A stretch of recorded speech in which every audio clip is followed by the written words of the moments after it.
Good morning guys. তো আজকে দেখতে পাচ্ছ যে রাস্তাটা, এটা দীর্ঘদিন ধরে মাটির রাস্তায় ছিল অ্যান্ড আজকে এটা ঢালাই হচ্ছে।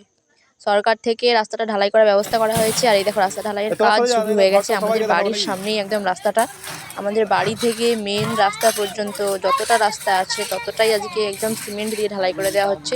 প্রত্যেক বছর বর্ষায় খুবই কাদা হয়ে যেত জায়গাটা, আর দেখতেই পাচ্ছ আজকে। আর এই দেখো পরের দিন সকালবেলার এটা ভিউ। রাস্তা ঢালাই একদম কমপ্লিট। কয়েকটা বাচ্চা মেয়ে সেখানে ব্যাডমিন্টন খেলছে, আর সারা রাত্রে কুকুরে পায়ের ছাপ ফেলে দিয়েছে, আর সারা রাত্রি চলে চলে। সকালবেলা পড়াশোনা নাই, সকালবেলা ফ্রি ফায়ার খেলতিছে।